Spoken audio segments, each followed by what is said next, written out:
Okay, welcome back, everybody. We're going to go ahead and get started with our 10 a.m. session here. Just to reiterate a couple of quick things at the start of this session. First off, thanks for coming to the Blocksburg event. We're excited to have everybody here today. Second, we're going to ask questions in the chat or in the Q&A feature. So if we should definitely have time in the last 10 or 15 minutes or so to get to some questions for our two panelists here for this session.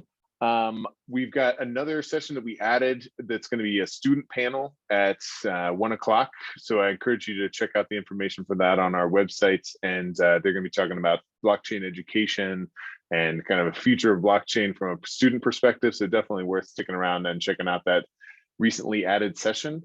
And we'll also have recordings of everything that goes up. We should have those posted by next week or so. So all sessions will be recorded. If you have to jump out for a meeting or something like that, you can certainly check back in later. And let's go ahead and get started here with the session we've got set up right now. I want to thank Noah Chong and Justin Daniels for being here today. Hey, James, good to be here. All right. Similar to our last panel, actually, Justin Daniels is a VT grad. I regret that I can't remember the details for that, but if you want to go for it, I think you're also a Pamplin grad, is that right? Political science grad. I want to know, will my degree soon be on the blockchain so we can verify that independently? I actually know a company who's trying to develop the resources to do that, and certainly in the very highly specified space of medical doctors and stuff like that. The accreditation process is apparently really laborious for that industry. So I think that's coming, though.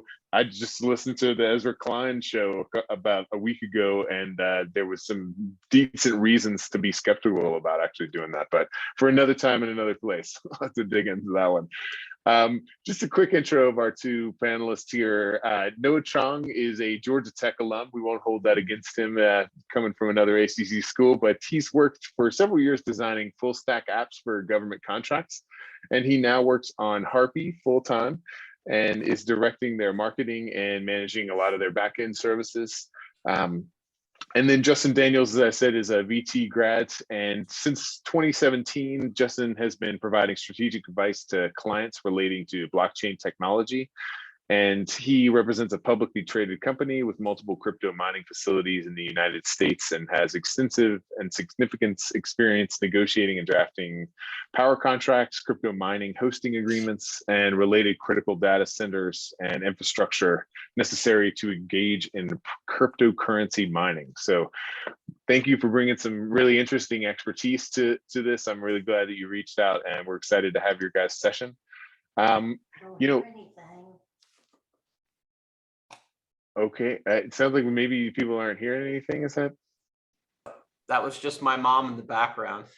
All right, wonderful. Good to meet you, Mrs. Daniels. I hope you're doing well. So let's go ahead and start off with just a very brief discussion of kind of in general, how does blockchain work and how is it that something that you there at Harpie or in your law practice is something that you're dealing with, and kind of talk a little bit about the dimensions of your work and what you're up to. No, you want to go first? Yeah, sure. Yeah, I guess I can go over just the basics of blockchain and how it applies to what we're doing at Harpie.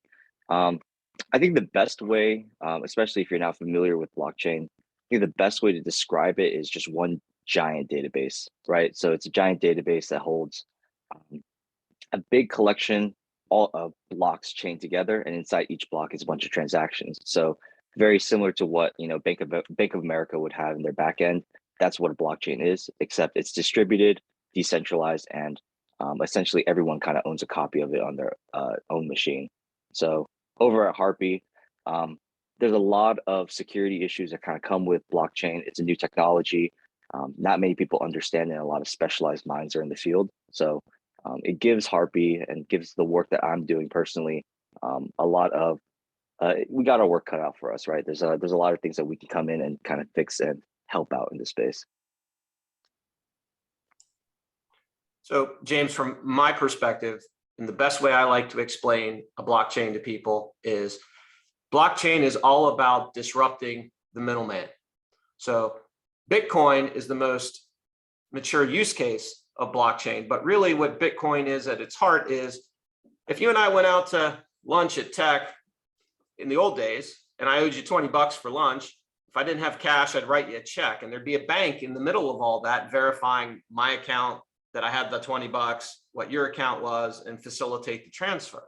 What's revolutionary about blockchain and what we're talking about today is, if I'm going to send you Bitcoin, there's no bank in the middle of that. And so you might say, well, gee, Justin, well, how do you verify that you actually own the crypto and you can transfer it to me? And that's what the whole process of miners validating transactions, and when people talk about this consensus protocol, it's the Bitcoin software spitting out this complex math problem that is used to verify that I'm actually transferring the Bitcoin to you, James. And if that's accurate, then it gets put onto the transaction ledger, which is what Noah is talking about.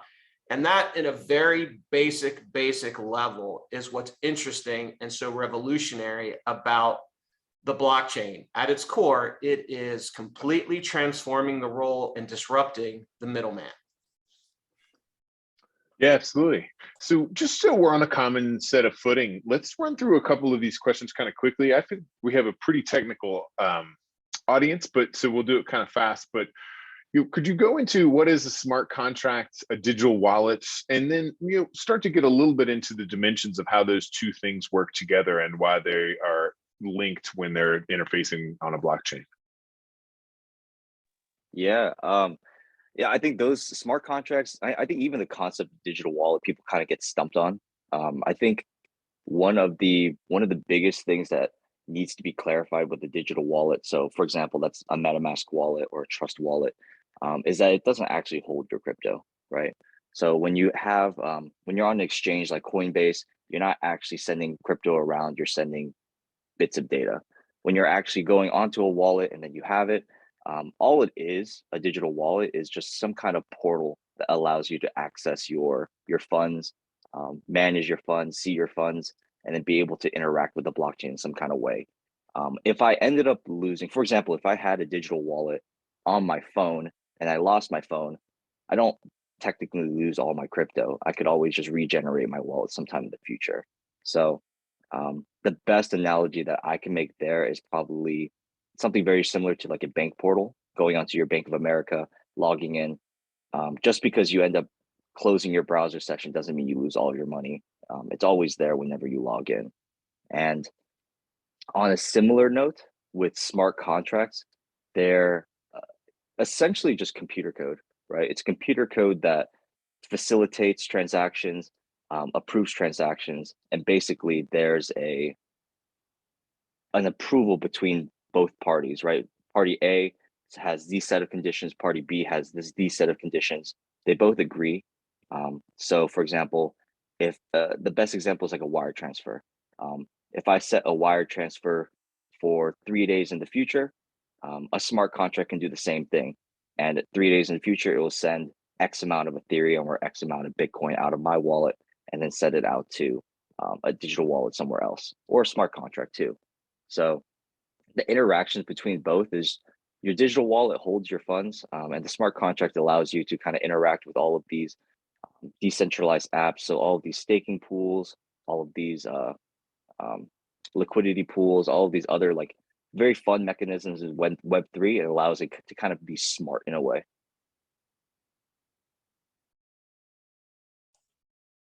I think all that I would add to that is, as Noah said, it's really digital code that automatically executes a command, assuming conditions are met. But the thing I want to get across to the audience is smart contract is more of a marketing term. And don't confuse a smart contract with a legally binding kind of enforceable promise, because they're not the same thing. And I think part of what we're going to talk a little bit about today, when we start talking about some of the security issues, and I want to give you a preview, is, well, what happens if a smart contract, which automatically executes, was hacked and it executes in a way the parties don't intend? And if you have a ledger that is immutable and you have to reverse a transaction, how does that happen? And that's where what I call the BLT sandwich of blockchain: business, legal, and technology. That's where the technology is far outpacing some of these really interesting issues that we're going to get into. Because unfortunately, while code may work a certain way, it's still written by humans, and we make mistakes from time to time. And so part of what we're going to talk about as you think about a smart contract, you need to really think about it as digital code, that if it's an if-then statement. Well, what happens when you're in a situation where it's not so clear? If I paid the money or not, that's pretty clear. But what if you're in a contract situation? Well, is this a material adverse effect? Well, that's a legal term in an M&A type of transaction. And James, Noah, and I could all have different opinions on exactly what that term means. And so my point is, we need to also remind ourselves that there are limits to what a smart contract can do, because not everything is really cut and dried. There's a lot of, shall I say, gray area. Yeah, I mean, let's take the debate there and kind of and run with that idea of, what is the current state of security for digital wallets, and kind of what is happening? Is hacking smart contracts starting to become a bit of a thing at this point in time? And if so, kind of what are the dimensions and the various aspects of that? So I'll start, and then Noah can chime in. So for the benefit of our audience, and James, I'm going to ask you this question, is what is the number one method of hacking that exists today? I'm going to just guess that it's smart contracts. It almost seems too easy. The particular method is phishing. We've all heard it with a PH. Oh, sure. There you go. Right. It is still the number one way. And so what we're going to talk about, and this is where I think this is fascinating, is the whole point of a blockchain is to create trust by having these trustless protocols. But if people can easily hack your smart contracts and steal funds, i.e. theft, then if we don't have security, doesn't that kind of undermine the whole point of the blockchain and how it creates trust? Absolutely. I mean, I think one of the bigger, I don't know, I've recently heard several people either at Bitcoin Miami or the podcast I mentioned earlier there with Ezra Klein talking about, if you don't have the institutions there, you're responsible for the security, you're responsible for creating some of that trust. You're kind of constantly fighting a battle to verify, who things are, and the onus is on you as opposed to on an institution. And while it sounds freeing, there are certain limitations to it. Well, nothing is free. There's certain obligations that go along with having to secure your wallet. But let's answer the question. What is the issue around hacking and smart contracts? We'll start there. So in a nutshell is, if someone sends you a link and says, hey, this is they're offering you something. Hey, click on this link. It's a different kind of smart contract. When you click on that, what in essence you've done is you're allowing some other wallet address to have access to what the contents are in your digital wallet. And if that's the hacker, then at some point in the future, and we'll talk a little bit more on a couple occasions where this has happened, all they have to do is click a button and they can just take the crypto right out of your wallet, because you've already granted them access through clicking on a phished email to access your crypto, and it's automatic. There's no human intervention. So one of the things I want to get across to the audience is, when you're on such an automated system, once they get access, the ability to then take the crypto and make it a widespread problem is even faster. No, you want to take us through some of the specific details? You guys have written some great blog pieces on this. Yeah. And honestly, like Justin, you touched on a pretty good point.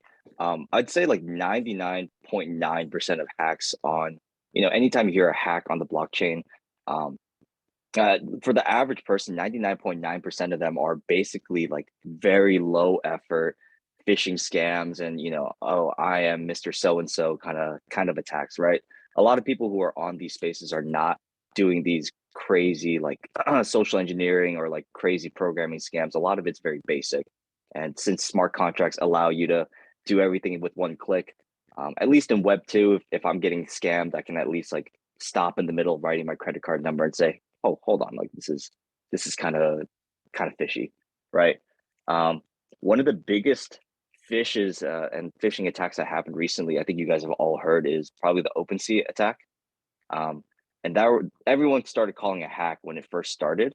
But basically what it was someone was pretending to be a the official OpenSea email account, was telling people, hey, you guys need to list your assets on our new smart contract.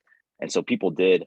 And essentially what Justin was saying before is that the smart contract that people signed hoping to just move their assets over from OpenSea version 1 to OpenSea version 2 basically just said, okay, my assets are now being given to you, the hacker. And that's kind of how I think about 250 bases, Bored Ape Yacht Clubs, a couple of doodles, and a lot of very high worth NFTs just kind of got attacked in that kind of way. It's really unfortunate for a lot of people. But it's such a simple hack, and honestly, it shouldn't have happened, especially with how we're in the 4th, 5th, 6th year of Ethereum, and still people are kind of falling for these phishing scams that are worth, a couple hundreds of millions of dollars. I think Justin, do you know anybody that got hit with one of those scams that happened recently with the OpenSea and all of that? I don't know them personally, but I think when we get into what happened with Ronin just in the last 2 weeks, we'll give a clearer picture, because for our audience, the real challenge here is your digital wallet and your smart contracts are foundational elements of all of the stuff you're seeing with decentralized applications, things that are going on with decentralized finance. And these are also 2 of the critical elements that hackers tend to focus on. And so what I'm saying is, the problems that we've had as a society in Web 1, Web 2, and just in general with clicking on email links we shouldn't, gets exacerbated in Web 3, because once you click and the automation happens, there's really nothing that you can do. But what's interesting, as the prior speaker alluded to, is now, at least when it goes to a wallet of the hacker, it's somewhat traceable. You know what wallet it is. It's just a different issue to figure out who that wallet holder is. But what's also interesting is you're starting to see people who hack for hundreds of millions of dollars. They're struggling on how to figure out how to launder those kinds of sums, because what's interesting about the blockchain is it is a ledger that everyone can look at, including law enforcement and other people. So while it makes it harder in one respect, it also is harder to launder something when everyone has access to know where the money went in general.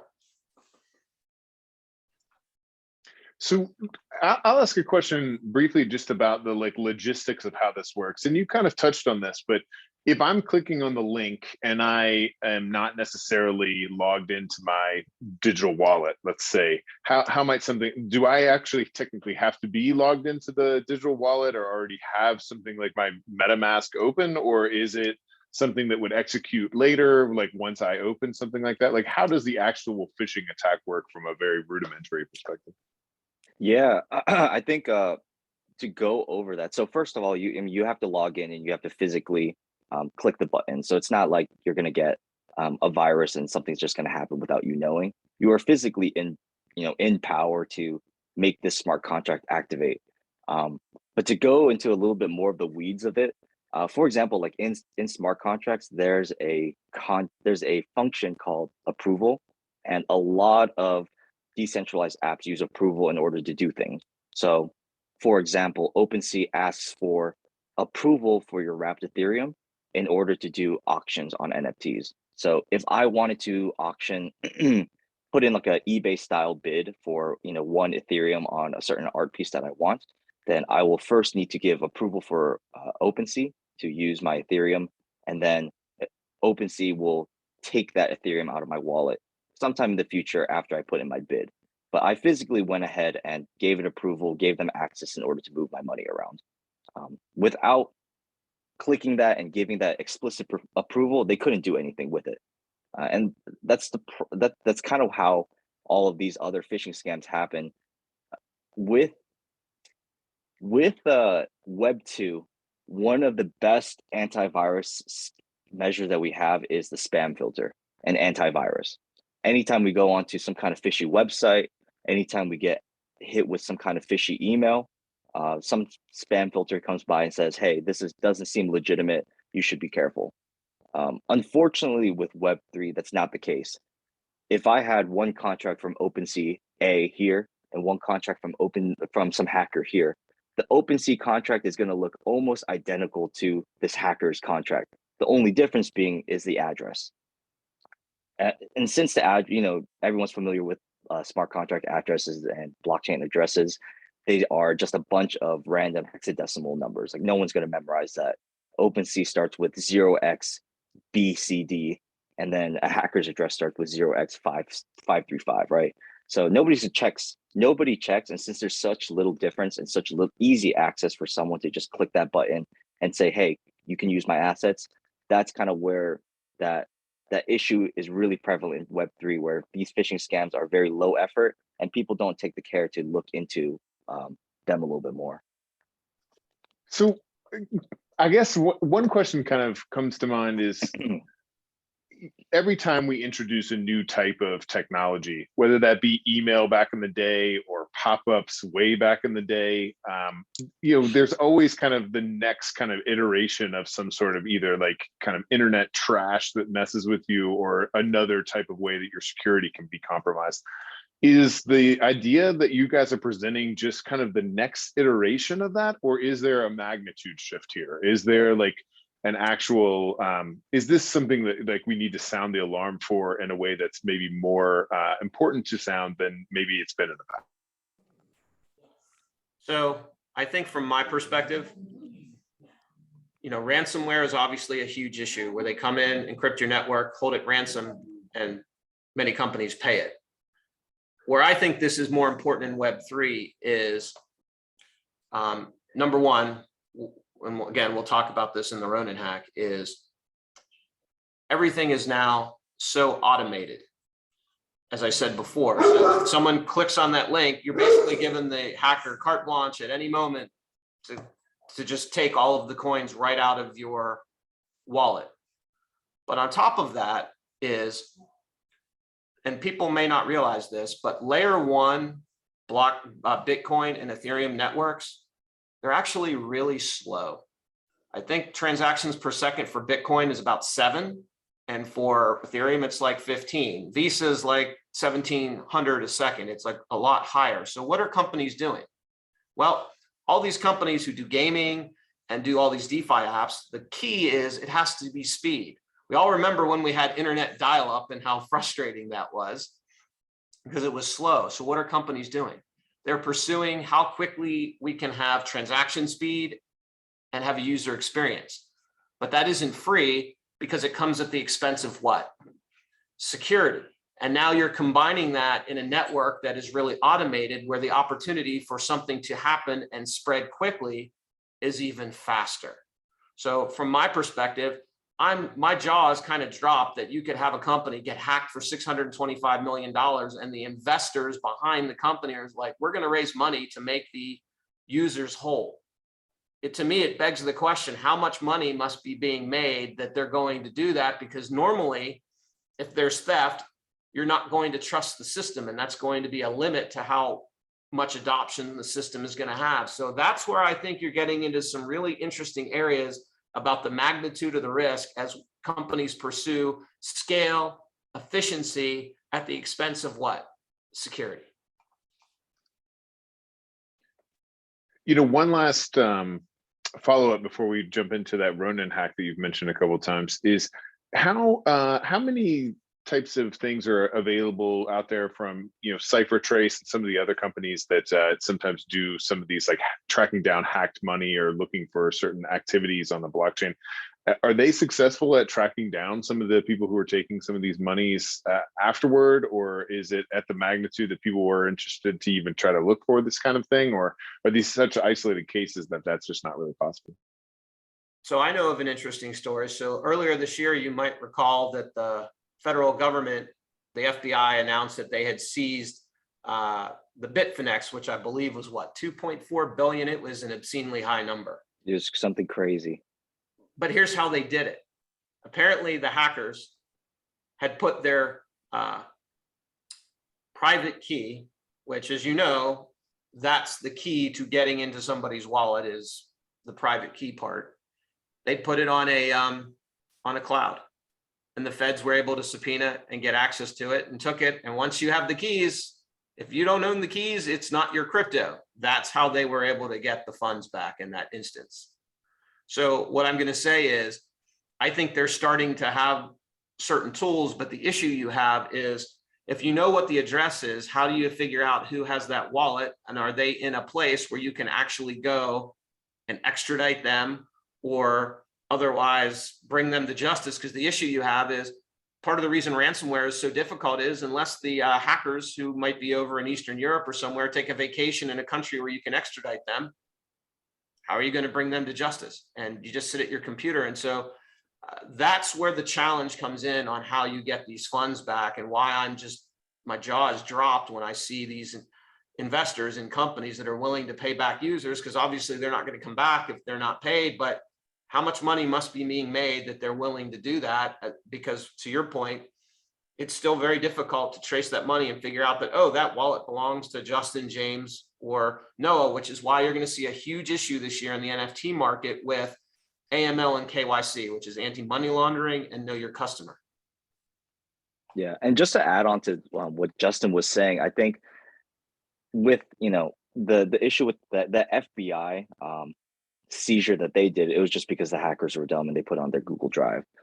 For a lot of these people who have some technical expertise, every time the FBI or some kind of government entity has their hands on some technology that allows them to better analyze who's using or who's been a part of these exploits, or know where these transactions are coming from, at the same time the technology is advancing on the, I guess, the quote unquote bad guy side, that they have more tools in order to launder it more effectively. So things like Tornado Cash, things like Monero allow you to kind of obfuscate the transaction, so you can send your transactions from point A to point B and then kind of fuzzy up the middle and between the two, so that you can kind of effectively launder it. So I think there's a lot of tooling out there. There's a lot of companies that are trying to find out, who is the bad guy and how can we get the money back. But a lot of the times the tech is kind of moving so fast that there's not really a very effective way in order to do that. You just have to be lucky. All right. Well, I'll take one of the questions that we have coming out of the chat. It seems like Robin Hood may have posted this. It's in the case an adversary decides to loot a wallet and distribute it to thousands of nonprofit charity orgs around the world, what would happen? And is there a possibility they might get that money back?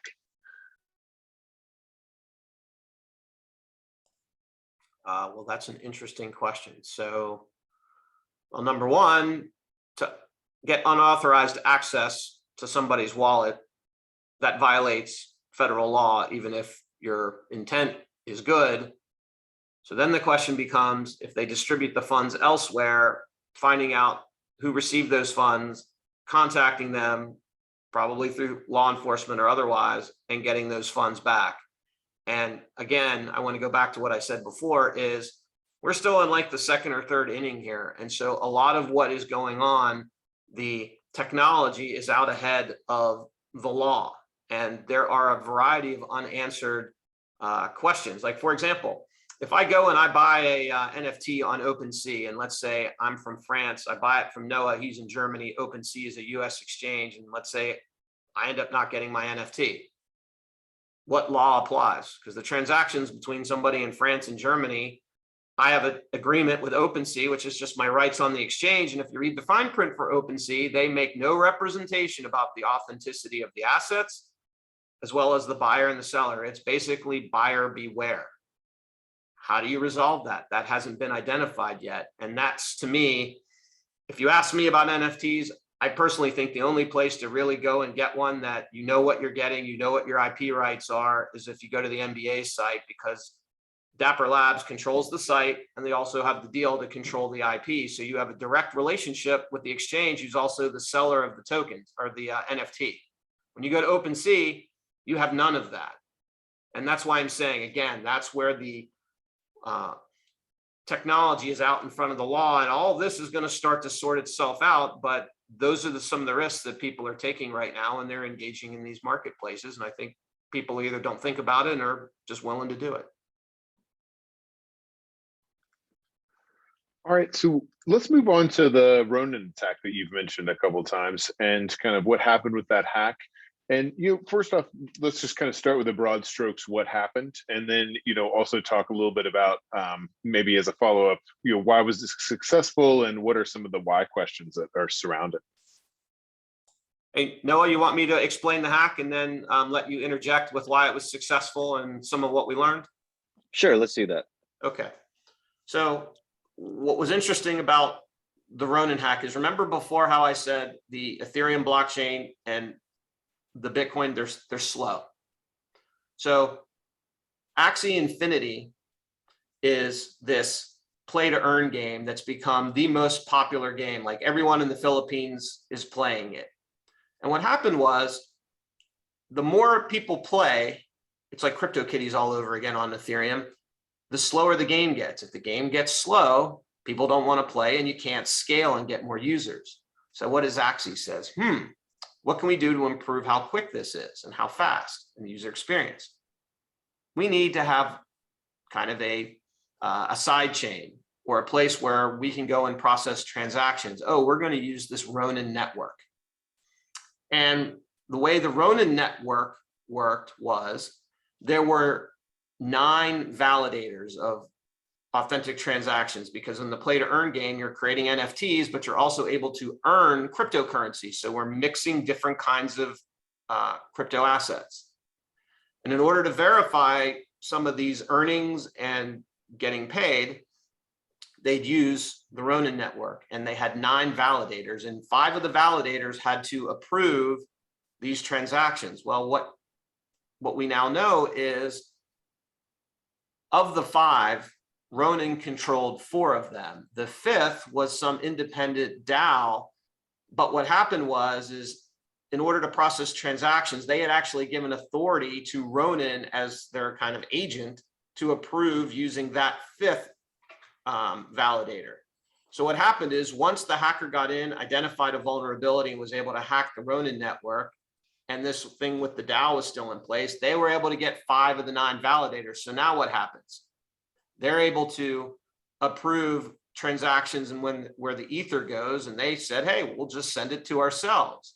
And what made it worse was the people in charge of the network, they didn't know about it for 6 days. So think how many times you could watch all of Harry Potter in 6 days, and think how much mayhem you could do in 6 days when you aren't aware of this. So there is a lot to unpack here, and what was learned as to why this was so effective and what are kind of the lessons we learned. Noah, you want to take the baton and talk a little bit more about that? Yeah, I think one of the funny things is the guy who did the Ronin hack ended up shorting the Axie Infinity network, because he was hoping that as soon as he did the hack that the stock would kind of plummet. Except that he didn't realize that none of the people over at Axie Infinity or Ronin network had any kind of failsafe to notify them that some hack was happening. So that was one thing. He ended up losing all of his money. I think all of his shorts got liquidated. But yeah, I think Justin talks on a lot of good points. The big thing with crypto security nowadays, I think you can make a banging smart contract. You can be completely iron tight in like your validators. Like let's not even talk about the validator nodes having 5 to 9. Like that's very insecure. But we get to have all the best smart contract security. You can have the best network. You have the best coders and programmers.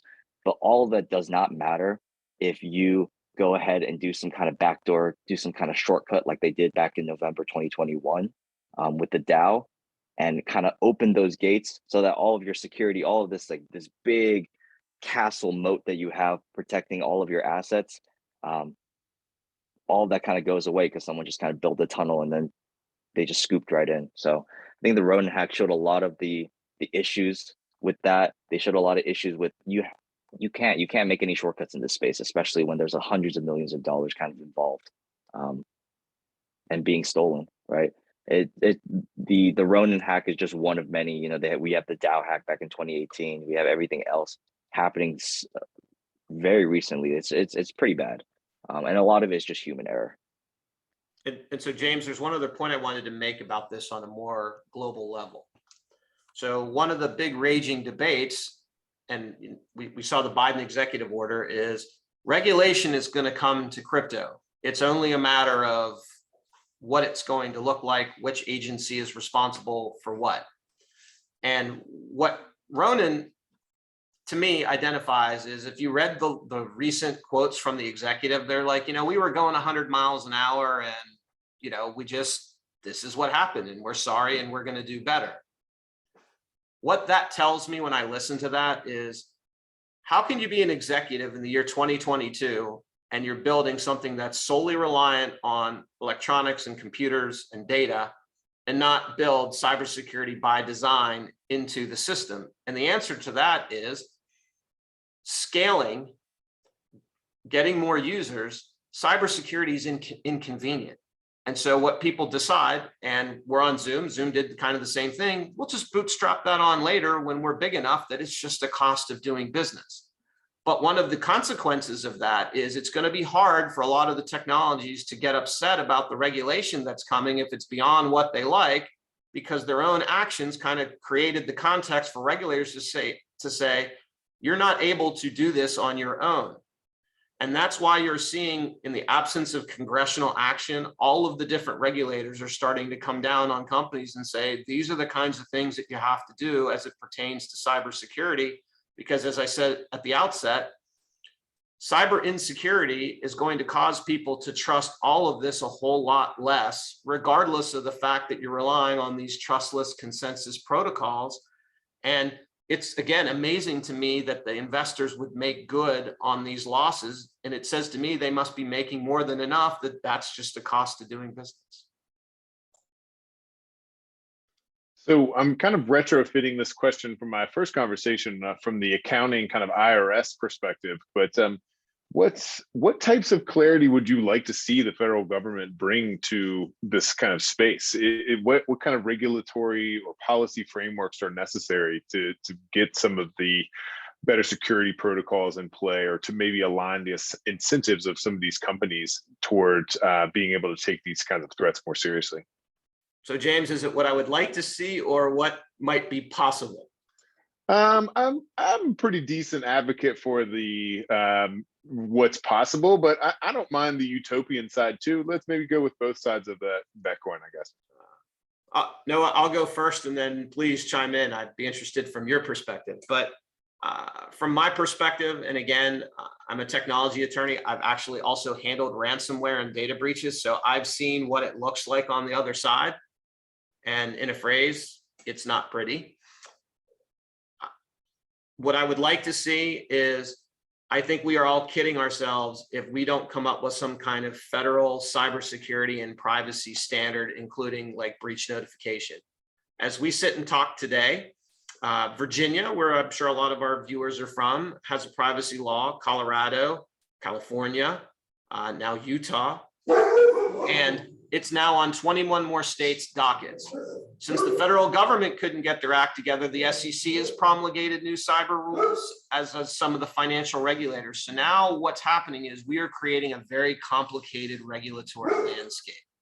So my first thing is I would like to see Congress get their act together and pass some laws so we could have more clarity at a federal level, because I really think data at a minimum is a federal issue. It's really an international issue because it goes everywhere. And then as it applies more to the crypto space, I think we're going to have more regulation around what is an NFT, what is not an NFT. What would be a framework for smart contracts to be viewed as legally enforceable, and what does that look like? When it comes to some of the exchanges, understanding who the regulator is it going to be the SEC, the Commodity Futures Trading Commission? These are some of the things that haven't been fleshed out yet that I think we're going to see in the next 6 to 12 to 18 months, because my fear is this is all going to get done quick without thought, because there's going to be some huge cybersecurity event that it's like a black swan event, God forbid, like a 9/11 cyber event in this space, that then causes the regulators to step in quickly and without thought. And that's when you tend to get regulation that doesn't work very well. Noah, what are your thoughts?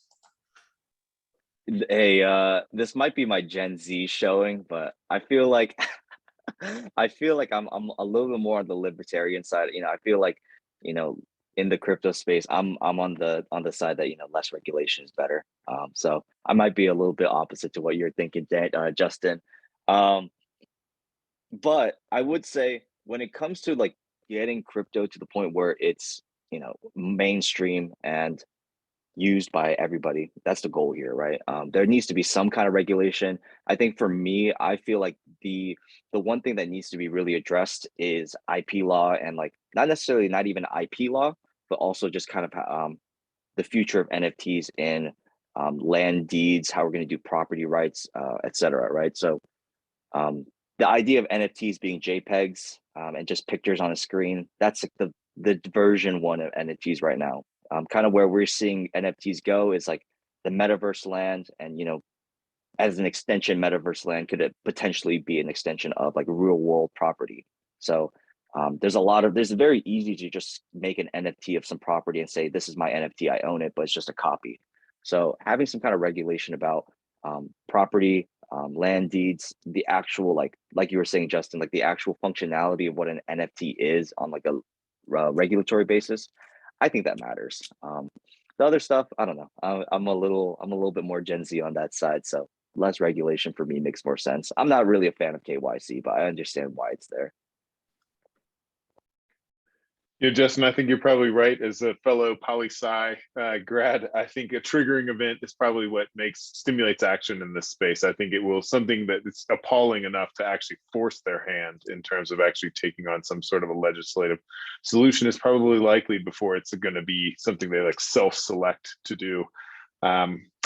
So a quick pivot here, just to talk a little bit about, I guess, Noah, why don't we ask you a question a little bit about what your company Harpie is doing in terms of trying to solve some of these problems with cybersecurity, and then also if you could lean towards this, what can I do to try to protect myself when I'm out there, and what steps can I take as an individual to keep myself secure? Yeah, I think one of the big things that our company Harpie is trying to solve here is that crypto security hasn't really changed much since 2013. So things like hardware wallets like Trezor and Ledger came out, and they were revolutionary for their time for people to be able to keep track of their custody.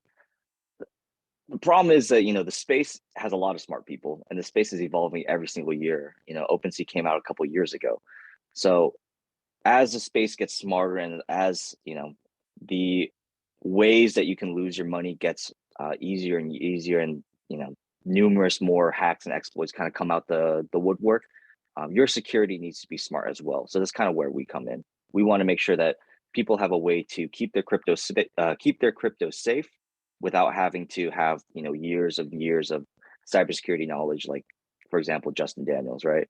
um, so kind of what we do is that we want to make sure that number one, custody is easy for the average person. For a lot of people, keeping their wallets safe and keeping their funds safe is kind of a monumental task, and a lot of people are lazy with it, right? So they take pictures of their private key and put it on iCloud, or they put it on Google Drive, or they put their seed phrase in a password manager. All of that's not that the best. So we want to make it easy for people in a crypto native way.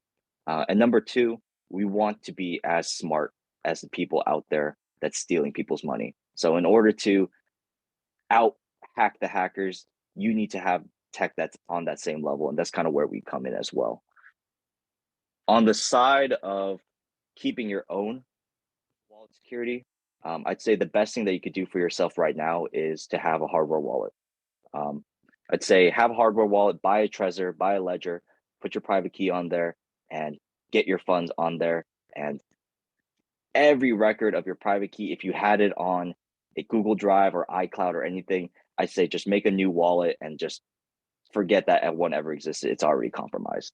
Another thing that you could probably do is spread your assets across, spread your assets around, right? So instead of having everything all in one wallet, being a honeypot with your Bored Ape Yacht Club and your hundreds of thousands of dollars of NFTs, spread them out so that you can lower your risk and put each seed phrase in a safe place. And the third thing that I would recommend, um, I'd say just make sure that the only person that you can reliably trust is you. So anytime that anyone says that, anytime you think about telling your mom or your dad to keep the seed phrase safe, or you keep giving your seed phrase to a friend, I'd recommend against that, unless if it's something like Shamir seed phrase sharing. Other than that, I would say you're responsible for your own custody. Make sure that you write it down and make sure that you spread your assets and your risk around so that something catastrophic doesn't wipe your portfolio completely out. Anything to add there, Justin? I think Noah has it. I just think what you're seeing is really what Noah is saying is when you have to spread out your wallets, it's not having a common point of failure. And what that means is people have to spend more time and attention to doing that. One thing that I would share, I got a great tip from a guest on my podcast, was if you're going to have a password manager that keeps your passwords and it gets hacked, well, what I've done is I have that, but then I have another phrase on top of that that's in my head. So even if they hack my password manager, they still don't get my password because there's still a phrase that's in my head that I use. It means I have to type in a few letters, but it makes my password manager where I save things a lot more secure. And to Noah's point, if you're saving some stuff that's on there, doing something like that with your password to make it more secure, even if people get access to your password manager, is another layer of protection that works fairly well. So a lot of what we've talked about during this session has been kind of how are cybersecurity being challenged by Web3. And we alluded to the metaverse, but didn't quite dive fully in. Any kind of cybersecurity red flags to kind of watch for as we pivot to being more in virtual spaces and the metaverse becomes more important? Are there some new things that are introduced there? There will definitely be new things introduced there because once again, we're relying on technology. And so I guess what I would say is look what's happened from going Web 2 to Web 3. One of the big issues in Web 3 is how do we have interoperability? So there are different blockchains we can talk about. There's Ethereum, Solana, Cardano, Polygon, keep going. Think of them as different versions of a car. So how do different blockchains talk to each other? Well, then you get into some of these bridge chains. So the more complex you make that environment from a cybersecurity perspective, in my view, the easier it's going to be to hack, especially when business people are very focused on scaling, getting more user adoption. What has history shown us? What gets the short shrift because it delays your time to market? Cybersecurity and privacy. And until there are some incentives or regulations that require otherwise, I think technology may change, but human nature stays pretty consistent. Yeah, and I think to add on to that point, I think technology being a thing is one thing. I think as we go farther into these Web3 protocols and more money, already there's a bunch of VC money put into the space. As the kind of the landscape matures and becomes this big monolith, I think we're going to be seeing more and more social engineering. We've already seen it for a lot of these bigger hacks, like the Arrow DAO hack that happened last year. I think social engineering and people finding more clever ways to spoof their identity in a place where nobody knows who's who in a reliable way. I think that's going to be one of the big attack vectors coming up in the next couple of years. All right. Well, thank you guys so much. This has definitely been an excellent session. I've really enjoyed getting to know a little bit more about blockchain and the future of kind of where things are heading in terms of cybersecurity and Web3. So thank you both, Justin and to Noah, for being a part of Blocksburg 2021. This has been a great session.